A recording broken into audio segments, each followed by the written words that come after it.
हमारे देश में सबको सबसे सर्वश्रेष्ठ अगर किसी को कहा गया है तो वो गुरु को ही कहा गया है।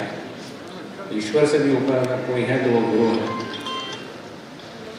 ऐसे गुरु जी आदरणीय श्री पवन सिन्हा जी को मेरा चरण स्पर्श। हम लोग बहुत ही गौरवान्वित हैं कि आप हमारे बीच में आए। आपको हम लोग चैनलों पर देखते थे, लेकिन आज अपने बीच में पा करके मैं काशी वासियों की तरफ से आपका बहुत बहुत अभिवादन करता हूँ, अभिनंदन करता हूँ और आपको प्रणाम करता हूँ। आप अधिकतर लोगों ने इनको अलग अलग चैनल पे देखा होगा। एक एक प्रश्न आता है, उसका ये उत्तर देते हैं और बड़े इत्मीनान से उसको पूरा संतोष के साथ, संतुष्टि के साथ उसका प्रश्नों का उसका जवाब देते हैं। वैसे आप दिल्ली विश्वविद्यालय में पॉलिटिकल साइंस के प्रोफेसर हैं और अपने विषय में तो हैं, उसके अलावा ज्योतिष का इनका एक बहुत बड़ा, इस ज्योतिष शास्त्र में इनका बहुत एक स्तंभ है और इसका देश में हमारे बहुत बड़ा नाम है।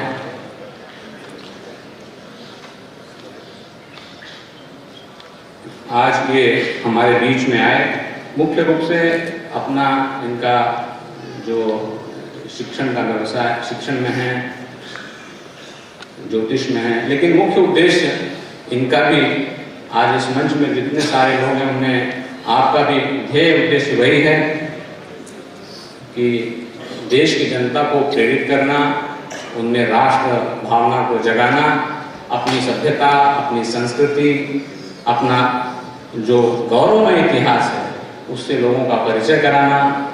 इसी उद्देश्य के साथ में ये अपने इस मिशन को लेकर के आगे चल रहे हैं।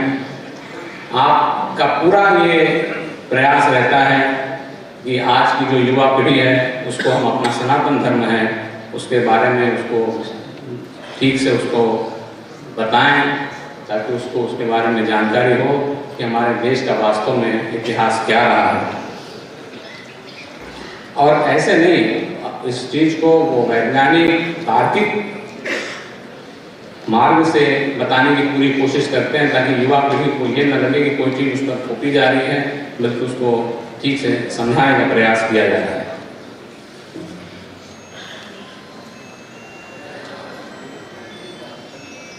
ये इनका एक जो दूसरा मतलब माध्यम आध्यात्म का भी है, क्योंकि ये भगवत ध्यान, नामस्मरण, इसके लिए भी लोगों को प्रेरित करते हैं। और निश्चित तौर पे आध्यात्म ये व्यक्ति का एक अंतिम जो है, जो लक्ष्य है मोक्ष, उसका ये रास्ता है।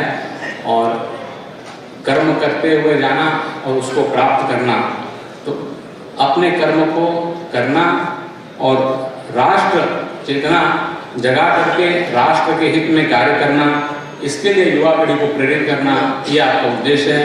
उसमें आप सतत प्रयासरत हैं और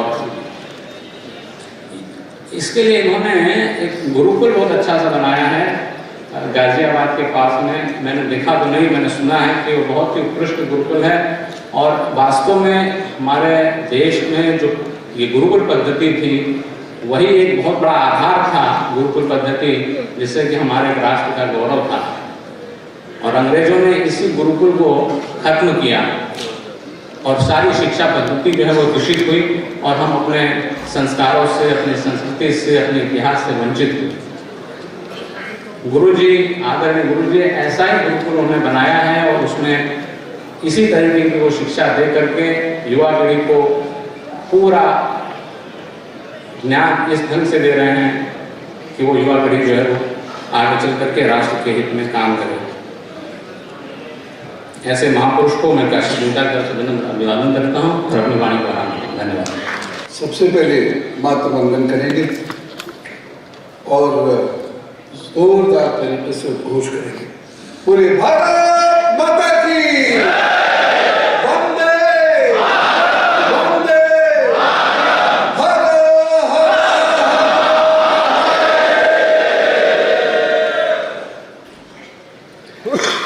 हर। काशी से मैं बचपन से जुड़ा हुआ हूँ। हृदय से तो दुनिया भर में अरबों लोग जुड़े हुए हैं। काशी में मेरी ननियाल, मेरे मामा जी यहाँ पर गोला दीनानाथ के निवासी थे। मैं बचपन से काशी आता रहा हूँ और इस रिश्ते से यहाँ उपस्थित सभी लोग, जो पुरुष हैं वो मेरे मामा हुए और जो स्त्रियाँ हैं वो मेरी मामी हुई।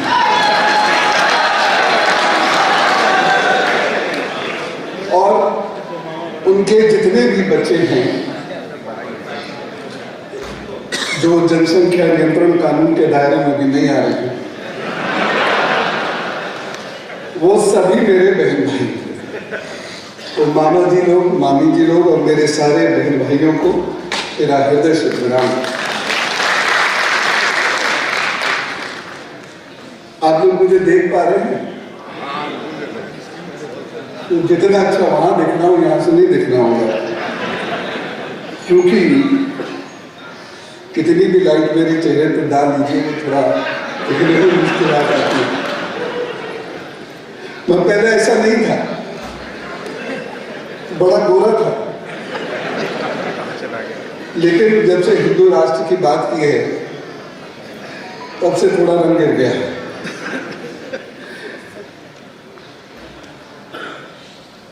यहां पर 4 बहुत बड़ी हस्तियां उपस्थित हैं। यूं तो यहाँ पर न जाने कितनी हस्तियां उपस्थित हैं, लेकिन मेरे मंच के साथ, मेरे मंच जिस पर सौभाग्य से मुझे बैठने का मौका मिला है, 4 बहुत बड़ी हस्तियां वहां उपस्थित हैं।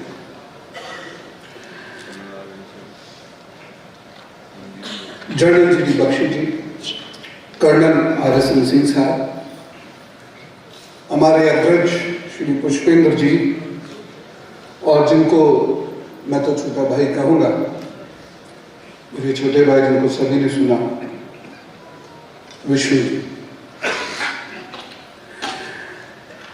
जी.डी. बख्शी जी, R.S. सिंह जी और पुष्पेंद्र जी का एक बहुत बड़ा कंट्रीब्यूशन मैं मानता हूं। उनकी नॉलेज, उनका एक्सप्रेशन, उनकी देशभक्ति, ये सब तो है ही, लेकिन इस त्रिवेणी का, ये त्रिवेणी, इस त्रिवेणी का एक बहुत बड़ा कंट्रीब्यूशन है, और वो कंट्रीब्यूशन है कि इन्होंने हिंदुओं को बोलना सिखाया।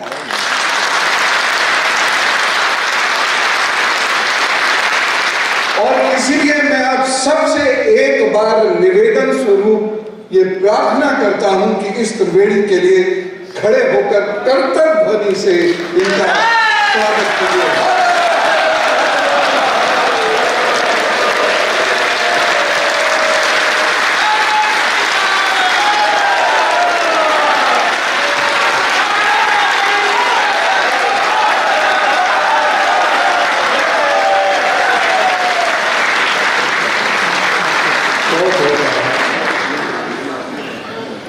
इस देश में बहुत कम लोग हैं जो सेकुलरिज्म के दायरे से निकल के आकर मुखर होकर अपनी बात कह सके। टेलीविजन की डिबेट सब लोगों ने सुनी होंगी, सेकुलरिज्म के प्रभाव से चलती थी, और उससे जो जरा सा बाहर जाने की कोशिश करता था वो पूरे देश का दुश्मन जैसा हो, ऐसा उसके साथ व्यवहार एंकर करता था। लेकिन जी.डी. बख्शी साहब, R.S. सिंह साहब ने, पुष्पेंद्र जी ने, इन्होंने इस डिबेट के मायने बदल दिए।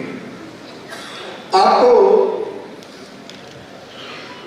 वो डिबेट्स भी याद होंगी जब पाकिस्तान से जब कुछ लोग जुड़े, अतिथि तो नहीं कहूंगा क्योंकि हमारे अतिथि भगवान, उन लोगों को थोड़ी लगूंगा, और इन्होंने यहां स्टूडियो में बैठकर जो उनकी प्रशंसा की है, तो हमारी प्रशंसा है, उनका अपमान नहीं, क्योंकि उनका सम्मान कभी था ही नहीं।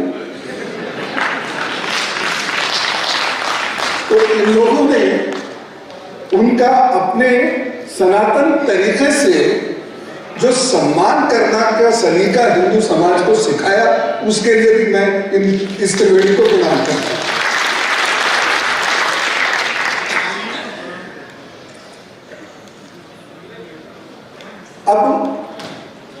काम करेंगे, ध्वनि तालियों की उत्पन्न करेंगे, नारों की ध्वनि बुलंद करेंगे, लेकिन मोबाइल की ध्वनि शांत कर देते हैं। मोबाइल जब बोलता है, और आजकल तो मोबाइल में ट्यून्स भी बड़ी सुंदर सुंदर होती है, आदमी मजबूर हो जाता है उसको उठाने के लिए। और कई बार ऐसे लोग भी आते हैं जो घर से अकेले आते हैं,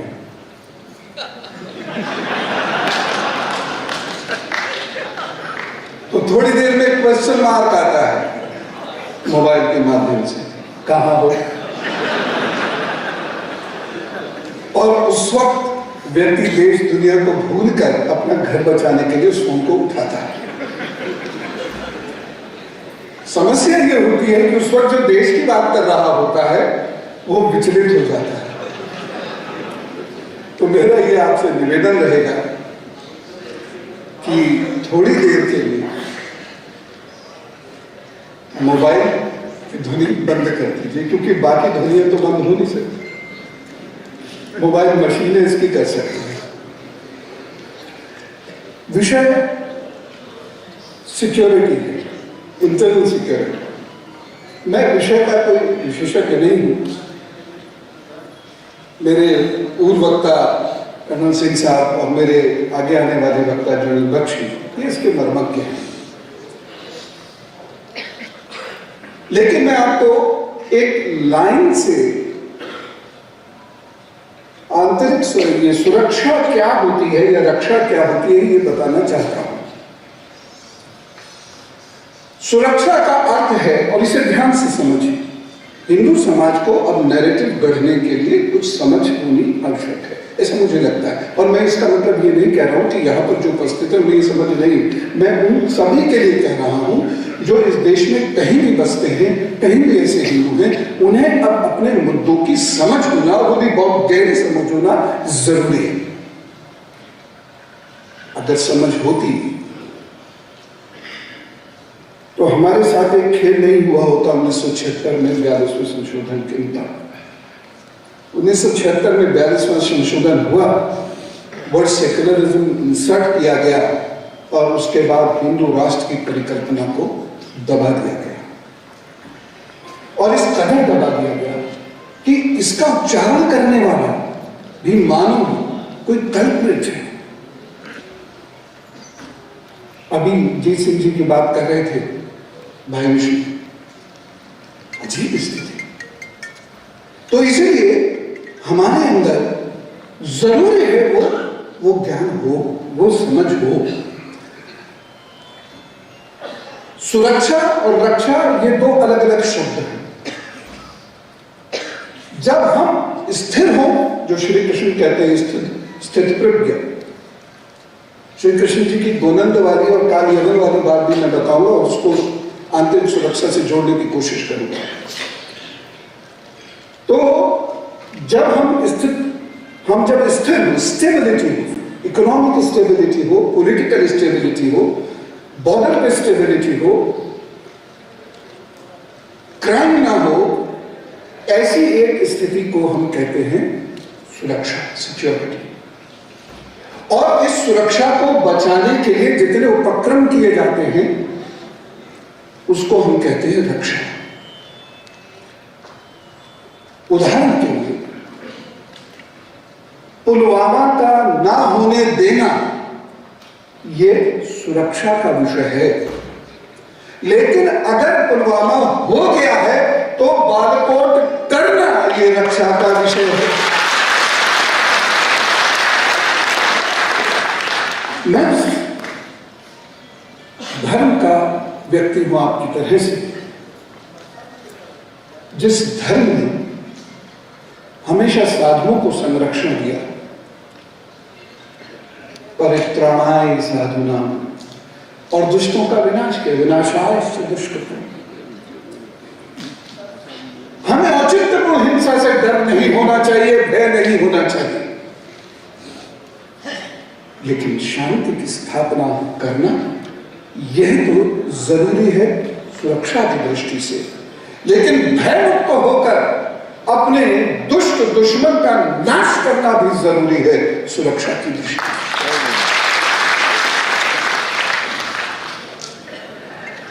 आज के युग में सुरक्षित कौन है? जो शक्तिवान है। इंटरनेशनल रिलेशंस की भाषा में या फौज की भाषा में इसे डिटेरेंस कहते हैं।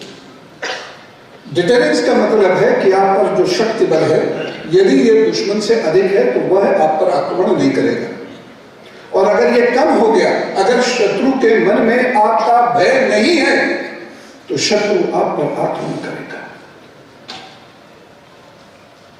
20% लोगों के मन में 80% लोगों के प्रति कोई भय नहीं है, आक्रमण हुए और उन्हें हमने झेला, और आप मेरा इशारा समझ रहे हैं। जो समझ गए उन्होंने ताली भी बजा।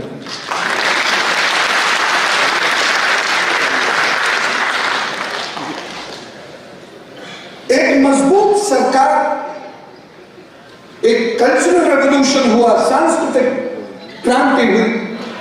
जनरल साहब और कर्नल साहब पुष्पेंद्र जी जैसे लोगों की लगातार कैंपेनिंग की बदौलत, और ऐसे बहुत सारे देशभक्तों की कैंपेनिंग के दौरान उनकी वजह से एक मजबूत सरकार की स्थापना हुई। लेकिन आप यह भी ध्यान रखिएगा कि इस मजबूत सरकार में भी लगातार ऐसे उपक्रम हो रहे, जैसे अभी रिसेंटली एक हुआ था 10, 11, 12 को, जिसमें दुनिया के 50 विश्वविद्यालय के बुद्धिजीवी इकट्ठे हुए, और वो पता है क्या बात कर रहे थे? Dismantling global Hinduism. पूरे विश्व हिंदुत्व को मिटाना चाहते हैं। यह बात वो खुल के कर रहे हैं। उनका कोई विरोध नहीं हो रहा है, बल्कि उन्हें देश से समर्थन मिल रहा है, क्योंकि उसके जो मूल आयोजक हैं 3 लोग, और तीनों भारत के हैं और तीनों हिंदू हैं। तीनों हिंदू कम्युनिस्ट मानसिकता के हैं, और इसलिए कर्नल RSN सिंह साहब की किताब बहुत जरूरी है, आप सबको पढ़ें। उन्होंने नक्सलिज्म, आप इसका चैप्टर 19 जरूर पढ़िएगा। मैं कहता हूं आप लोग कुछ अपने बच्चों को बोलिए कि वो पढ़ना शुरू करें, समझना शुरू करें। खाली नामों से कुछ नहीं होता। औषधि चिल्लाने से पेट का दर्द दूर नहीं होता है, औषधि खानी पड़ती है, इसीलिए ज्ञान हासिल करना पड़ेगा। इसका चैप्टर 19 आप पढ़िएगा, और उसके बाद चैप्टर 8 जरूर पढ़िएगा, the naked truth of Naxalism. समझ में आएगा कि देश के अंदर किस तरीके से इंसर्जेंसी पनप रही है। आप जहां बैठे हैं, आप इस जगह को क्लेम नहीं कर सकते। मस्जिद हैं, चर्च हैं, सुरक्षित हैं, they are govern by their own trust laws, वक्फ के नियमों से चलते हैं, लेकिन मंदिर सुरक्षित नहीं है। सरकार चाहे तो उसका अधिग्रहण कर सकती है। विश्व गुरु बनाने वाले आश्रम परंपरा, गुरुकुल परंपरा सुरक्षित नहीं है, उन्हें सरकार से सर्टिफिकेट लेना पड़ता है, और वह कभी भी अधिग्रहित किए जा सकते हैं। यह है हिंदुस्तान। लेकिन हमें जानकारी नहीं। ऐसा नहीं कि हम लोग बोलना नहीं चाहते, ऐसा भी नहीं कि हम बोल नहीं सकते, हम भयभीत हैं हर वक्त, ऐसा नहीं है। हम कायर ही हैं, ऐसा नहीं है, लेकिन हमें जानकारी नहीं। इसीलिए इन चीजों को पढ़ना जरूरी है। RSN सिंह साहब ने कर्नल पुरोहित के बारे में लिखा है। हम में से ज्यादातर लोगों को कर्नल पुरोहित की त्रासदी के बारे में पता नहीं है। वो केवल एक व्यक्ति के खिलाफ कोई कानूनी कार्रवाई नहीं थी, बल्कि एक विचार के खिलाफ युद्ध था। पुस्तक में है कर्नल पुरोहित के बारे में, पढ़ी। और ये जानकारी जो दे रहे हैं वो लोग हैं जिन्होंने हर चीज को करीब से देखा, जिन्होंने उन चीजों को समझने की कोशिश की।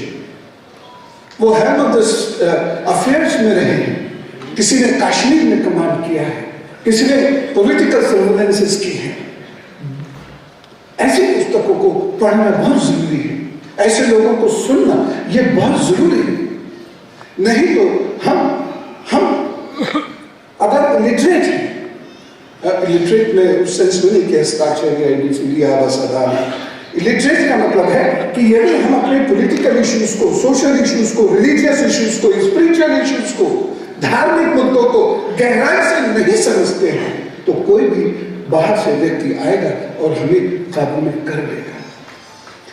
अगर हमको यह लगता है कि ज्ञान का सूरज होता है और उसकी वजह से भारत विश्व गुरु है, तो वह ज्ञान पुनः प्राप्त करने का प्रयत्न हम करें, खुद भी करें और अपने बच्चों को भी कराएं, क्योंकि संस्कृति एक प्रवाह होती है।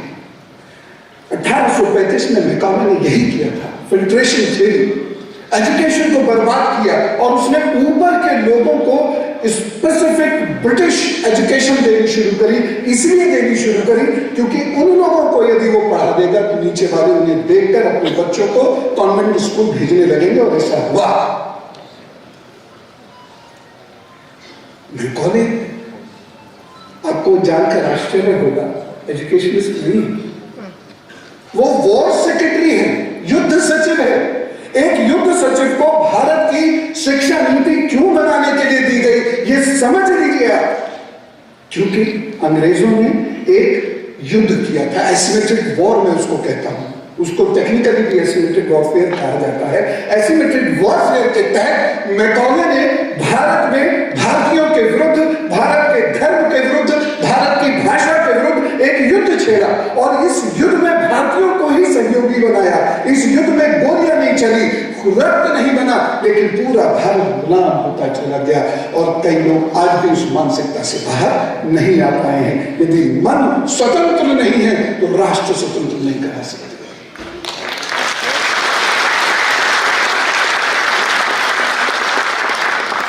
मैं यहां पर एक खास बात कहना चाहूंगा। बहुत प्रकार के युद्ध चल रहे हैं। कोविड नाम का भी एक युद्ध चल रहा है, कोविड वॉरफेयर। 27 फरवरी को मैं TV9 पर था तो मैंने बायोलॉजिकल वॉरफेयर के बारे में बात की थी। लेकिन उस वक्त शायद वहां उपस्थित लोग मेरी बात से इत्तेफाक नहीं रखते थे, और मैं श्योर था कि एक बायोलॉजिकल वॉर भारत के अगेंस्ट है, दुनिया के अगेंस्ट है। और अब अगला खतरा है बायो टेररिज्म का, और इसको मेरे विचार से आगे तो जनरल बख्शी इसके बारे में ज्यादा बेहतर बात करेंगे, लेकिन तालिबान अगर स्टैब्लिश होता है तो ये बायो वॉरफेयर या बायो टेररिज्म घर घर के अंदर होगा, और इसके इंस्ट्रूमेंट्स बनेंगे रेस्टोरेंट्स, होटल्स, मेडिसिन बेचने वाले और डॉक्टर्स। और उन्हें पता भी नहीं चलेगा कि कब वो इस ट्रैप में फंस गए और कब करोड़ों लोगों को उन्होंने इस ट्रैप में फंसा दिया, पता भी नहीं चलेगा। ये जो कमीशन खोली है ना, ये भारत को जयचंद से ज्यादा बर्बाद कर चुकी है।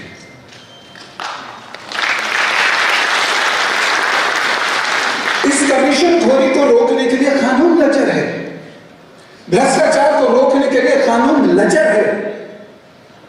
जब तक ये दो चीजें हमारे समाज से जाएंगी नहीं, आप हिंदू राष्ट्र की कल्पना तो कर सकते हैं, उसका स्थापना नहीं कर सकते।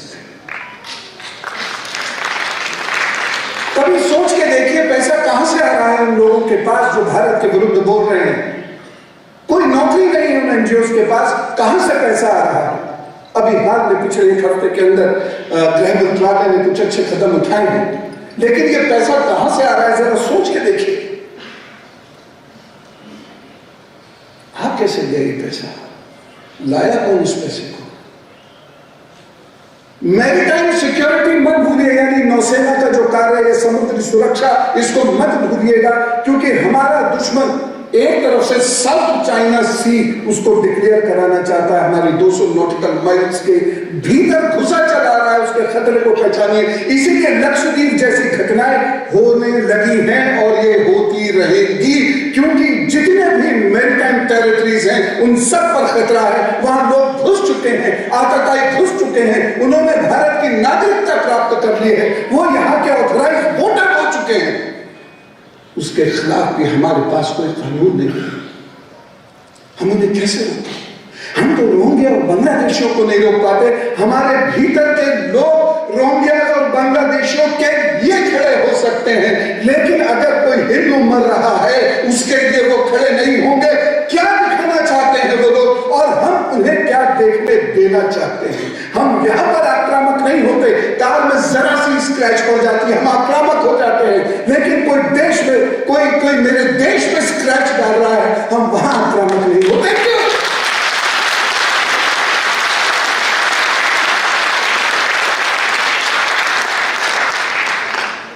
मामा मामी,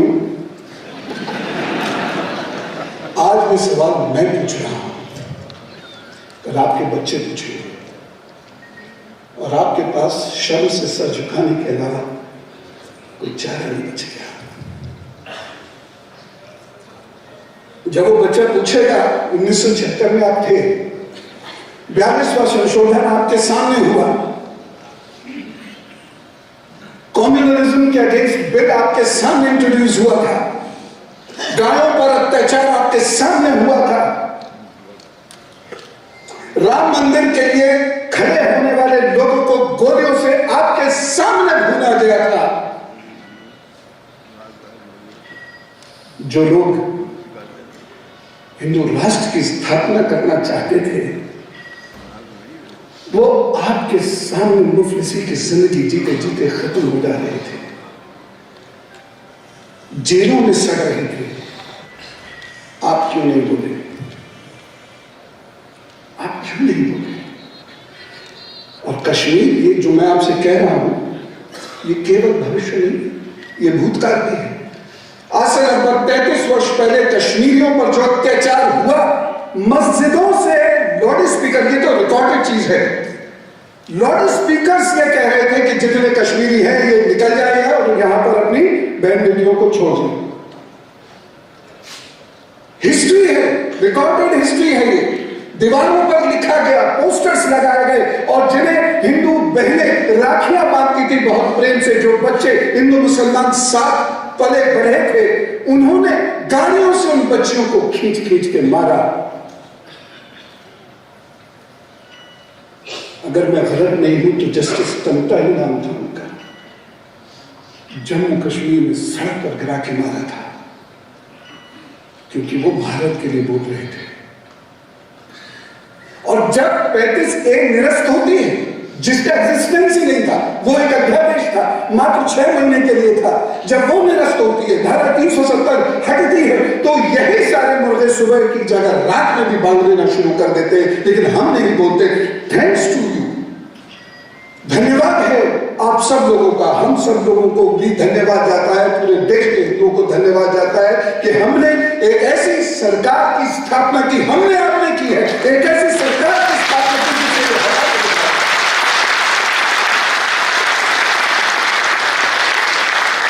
ये जो सूडो ह्यूमन राइटिस्ट है ना, जिसके बारे में करण सिंह साहब ने कहा है और किताब में भी लिखा है, इसलिए मेरे लिए ये किताब बहुत जरूरी, मैं से बहुत सारे लोगों को बांट चुका हूं। आश्रम की लाइब्रेरी में भी है, इंग्लिश वाली में चैप्टर 51 जरूर पढ़िएगा, समझ में आएगा। ये जो ह्यूमन राइट, डेमोक्रेसी का जो हम लिवरेज ले रहे हैं, और ये जो ह्यूमन राइट एक्टिविस्ट बन गए हैं, ये समझ में नहीं आता कि ये ह्यूमन राइट एक्टिविस्ट वहां के दलितों के लिए क्यों नहीं बोलते थे। वो किस बदहाली में, और ये राज्य की तरफ से बदहाली बनाई गई थी, ये कोई बदहाली अलग से क्रिएट नहीं की, राज्य सरकार उनको बदहाल करती थी, लेकिन ये उनके लिए नहीं बोले। ये किसके लिए बोले? अब्दुल्ला के लिए बोले, क्योंकि वो एजेंडा है, और कहीं ना कहीं ये पैसा बाहर से आता है। जो देश का नहीं होगा वो किसी अब्दुल्ला का नहीं हो सकता, वो तो बिकेगा, जिसके लिए बिकेगा उसके लिए बोलेगा। तो हम लोगों की तरह थोड़ी कि चले आए, कहीं भी चले जाएंगे, कहीं भी बोल देंगे, हाँ? वो हम लोगों की तरह थोड़ी है कि पुलिस पकड़ के ले चले। जो यहाँ बोल रहे हो जेल में बोले, हमें तो बोलना ही है, तो टेंट में ही दबा दो तो अलग बात है, नहीं तो जब तक टेंट आया तब तक बोले। 4-5 साल पहले की बात है, आदरणीय पुष्पेंद्र जी जब आश्रम के कार्यक्रम में आए तो उन्होंने एक जुमला पढ़ा, छोटे भाई का पजामा बड़े भाई का कुर्ता।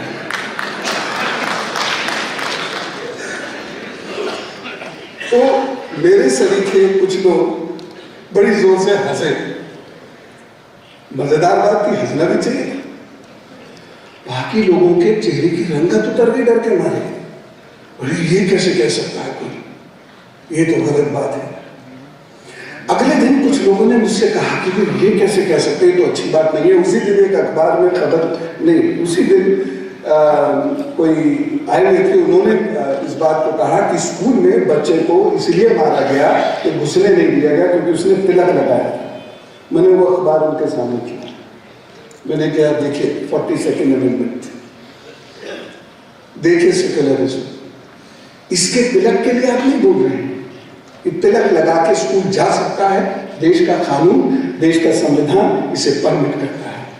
लेकिन एक इंटेलेक्चुअल ने विद आर्ग्यूमेंट अगर एक बात कह दी है तो बुरा लग गया। यह है आपके मन का डर, और ये डर निकलना शुरू हो चुका है। ये बहुत अच्छा संकेत है, ये डर निकलना शुरू हो चुका है। अब दूसरा काम शुरू होना है, और वो ये है कि ये जो डर निकला है, जो हम लोग बोलने लगे हैं, अब इसे दिशा देनी है। और मुझे पता नहीं क्यों आज अंदर से ये महसूस हो रहा है, आदरणीय पुष्पेंद्र भैया, मुझे अंदर से आज ये महसूस हो रहा है कि काशी की पवित्र धरती से यह अभियान शुरू हो गया।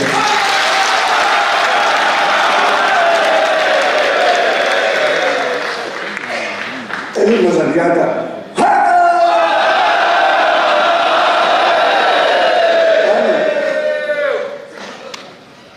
बहुत सारे लोग विरोध में आएंगे, लेकिन आज मेरे पास तर्क है, तथ्य है।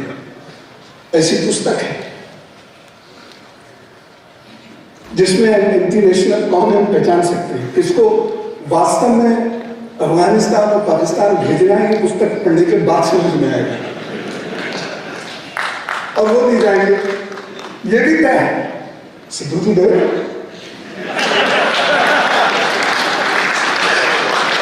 और फिर मजे की बात है, वहां गए बेचारे, गले भी मिले, इतनी भागदौड़ करी उन्होंने।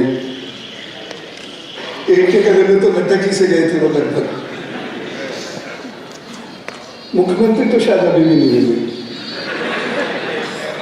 ये ताकत है हमारी। कुछ समय पुरानी बात होती तो बजवा के गले लगने की बात नहीं कर रहा, गले पढ़ने वाला व्यक्ति मुख्यमंत्री बन जाता है, नहीं बने। बहुत सारे लोग हमें रोकने की कोशिश करेंगे, कर रहे हैं, और जब भी ऐसी कोशिश होती है या बहुत सारे लोग जब इस प्रकार की बात करते हैं तो मैं एक शेर की 2 लाइनें उन्हें सुना देता हूं। सुनाऊं? उन्हें जिद है जहां बिजलियां गिराने की।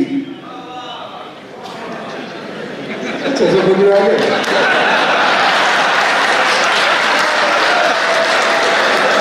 अभी तो पूरा भी नहीं हुआ था, देखो पूरा इतिहास पढ़ते हैं। उन्हें जिद है जहां बिजलियां गिराने की, मुझे भी जिद है वहीं आशियां बनाने की।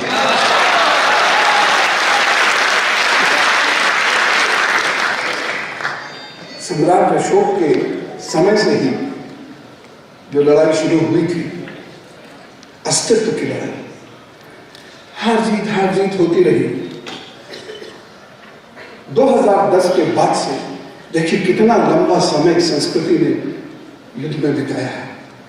जो क्लैशेस ऑफ सिविलाइजेशन की बात कर्नल एंडरसन सिंह साहब कर रहे थे, फ्रांसिस फुकुयामा ने बड़ा अच्छा इस पे लिखा है, और कोहली ने तो पूरी पुस्तक ही लिख दी इसके ऊपर, उसमें भारत को मेंशन किया है।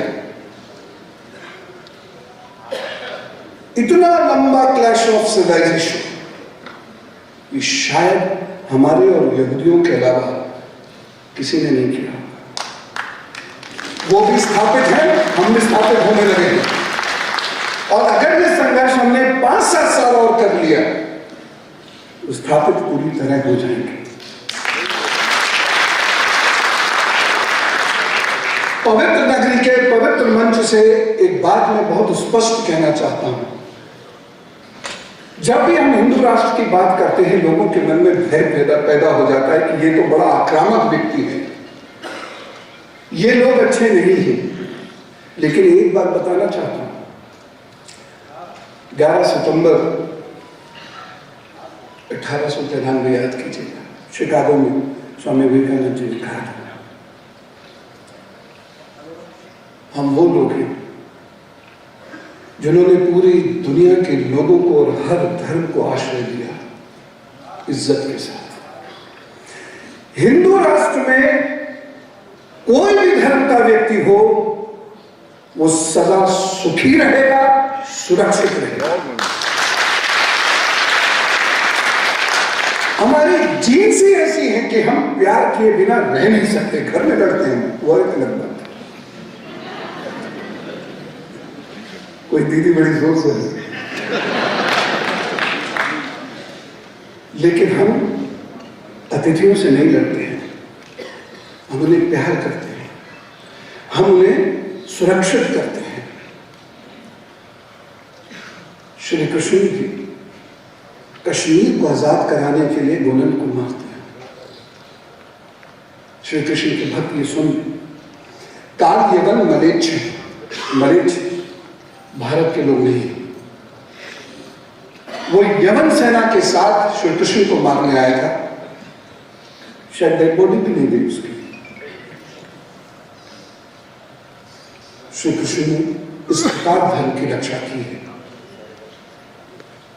हमारा इतिहास बहुत विस्तृत है, पढ़ते नहीं बस। राधा कृष्ण के भजन गाएं, बहुत अच्छी बात है। लल्ला की प्रजनिया बाजे रे भजन गाएं, अच्छी बात है। लेकिन लल्ला ने किया क्या है ये भी पता होना जरूरी है, क्योंकि ये पता होगा तब योगेश्वर श्री कृष्ण को पता होगा। जब योगेश्वर श्री कृष्ण का पता होगा तब धर्म का पता होगा, और जब धर्म का पता होगा तो धर्म की स्थापना के लिए हम सब प्राणों की आहुति दे देंगे।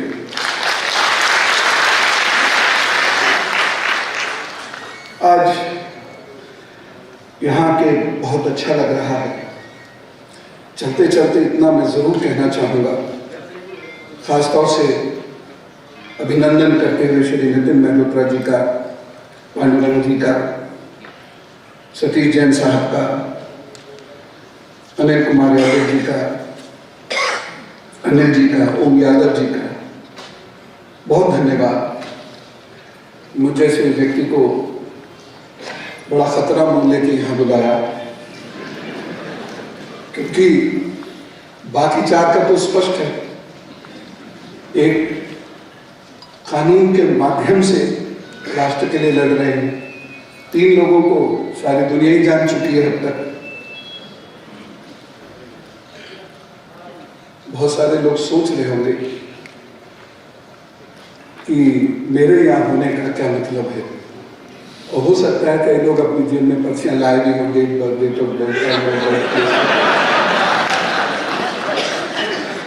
लेकिन वो बस हफ्ते में 1 दिन के लिए है, और वो भी इसलिए है कि आप किसी तरह मेरे कब्जे में आ जाओ। एक बार मेरे पास आके बैठोगे तो मैं आपका काम तो करूंगा नहीं, लेकिन अपना काम जरूर बता दूंगा। एक कभी कॉन्फ्रेंस में हम जनरल गुरमीत सिंह जी के साथ थे।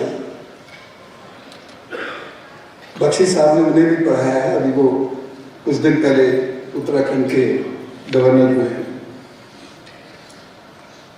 तो उन्होंने एक अच्छी बात कही।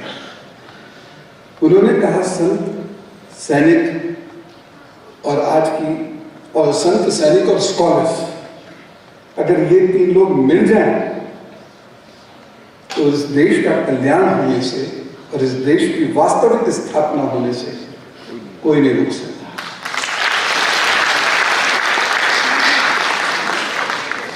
और जब हम खड़े हुए, जब हम जागे, बहुत खुली तरीके से बालकोट हुआ और विरोधी कुछ नहीं कर सके। बालकोट के विरोधी भी हैं, बताइए, कमाल ही हो गया था, कुछ नहीं कर सके। सरकार बदली, हिंदू चेतना जगी, कोई कुछ नहीं कर सका, क्योंकि हम आप सब खड़े थे, हम आप सब की चितियां वहां पर थी। तो ये चिति को जीवित रखिएगा और इस देश के लिए आपके पास बहुत समय होता है,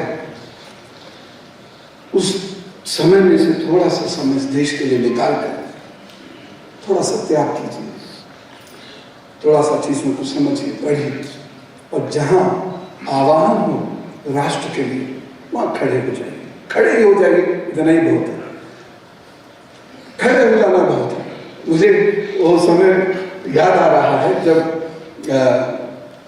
आदरणीय जनरल बख्शी जी की सदारत में कर्नल साहब, पुष्पेंद्र जी, मैं और कई लोग जो ये इंडिया गेट से ऊपर की ओर चलते हैं, सर्वोच्च शिखर की तरफ, सत्ता के यानी राष्ट्रपति भवन की तरफ, वहां हम लोग खड़े हो गए थे। कोई बुलाए नहीं थे लोग, धीरे धीरे भीड़ हो गई।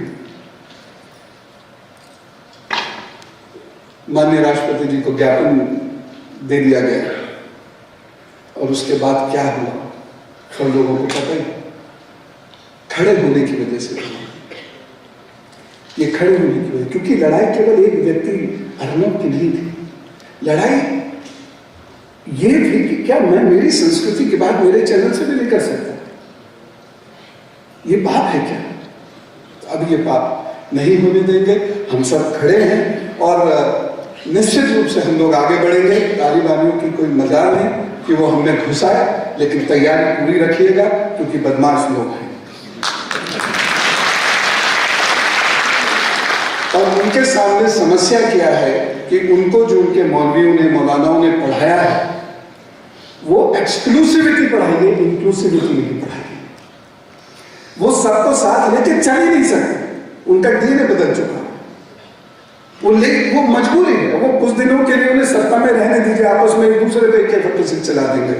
अब ये देख लेना, एक दूसरे के घरों में आईडीज लगाना के बाद कि तुझे मैं इस सिंहासन पर नहीं बैठने दूंगा, इसके नीचे ही आईडी लगा दूंगा। देखिएगा होगा, क्योंकि जहालत से बाहर नहीं आ सकेंगे हम। इंक्लूसिव लोग, हम सबको हृदय से लगा कर चलते हैं, चलते रहेंगे। और इसीलिए हम बड़े हृदय से एक बार फिर से पूरी ताकत से जय घोष करेंगे, भारत